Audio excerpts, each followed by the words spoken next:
Welcome to another edition of the Big Red Wolf Report here on ArizonaSports.com. I'm Ron Wolfley of Arizona Sports 620, and this is where we analyze a game that will be for the Arizona Cardinals by dragging it through the game that was.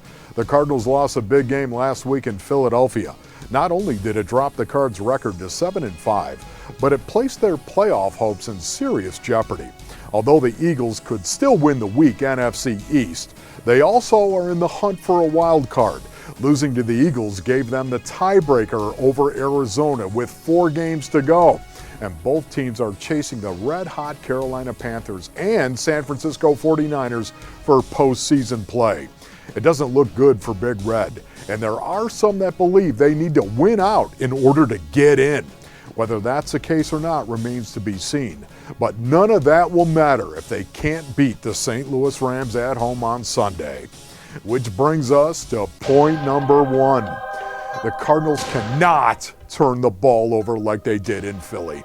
Last week, the Cards turned it over 3 times and did not generate a takeaway themselves. Posting a -3 in the turnover column is almost certain death, metaphorically speaking, when playing on the road.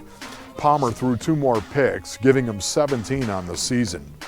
Although they weren't of the flagrant variety that we've seen in the past, Palmer underthrew multiple receivers and had 2 of those throws in Philly go the other way. The Rams are very good at taking the ball away from offenses.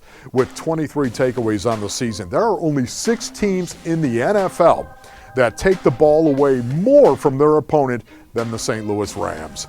The Rams are top 10 in interception rate and have an improving secondary.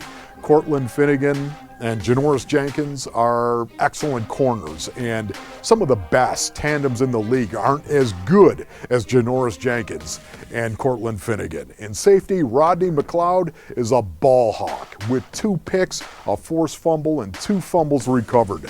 The only way I see the Rams winning this game is if Carson Palmer throws multiple picks. Which brings us to point number 2. If Big Red's protection performs like it did in Philadelphia, Carson Palmer might be in for a long, long day. The Eagles sacked Palmer 5 times, and 4 of those sacks came from the edge. Brandon Graham is not a household name among outside linebackers, but he had 2 sacks last week, and so did Trent Cole. Cole is a known commodity as a pass rusher, but Graham is unheralded to say the least. These edge rushers for Philadelphia certainly are not on par with what Arizona will see this weekend. The St. Louis tandem of Robert Quinn and Chris Long are one of the best in the league, combining for 19.5 sacks while generally terrorizing NFL quarterbacks.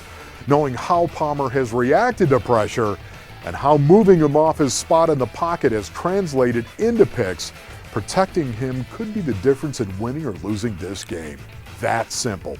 Expect Bruce Arians to call plays that will get the ball out of Palmer's hand quickly, with 3-step drops and screens to wide receivers, tight ends, and running backs. Point number 3. The onus for winning this game is on the offense. Unlike last week, I cannot see a scenario on Sunday where the Rams offense puts a ton of points on the board against Todd Bowles' defense. The Eagles offense was explosive, and Nick Foles has been on a roll. Still, Big Red's defense did a decent job on the road, limiting the Eagles to 24 points, even though the Eagles had the benefit of field position all game long. If the Cardinals can protect the ball and play well on special teams, I have a hard time believing the Rams are capable of scoring over 21 points against this defense.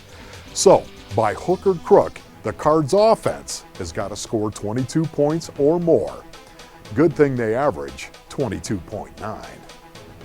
For ArizonaSports.com and Arizona Sports 620, I'm Ron Wolfley with your Big Red Wolf Report, hoping you never know what it's like to take a ride on the Goofy Wagon.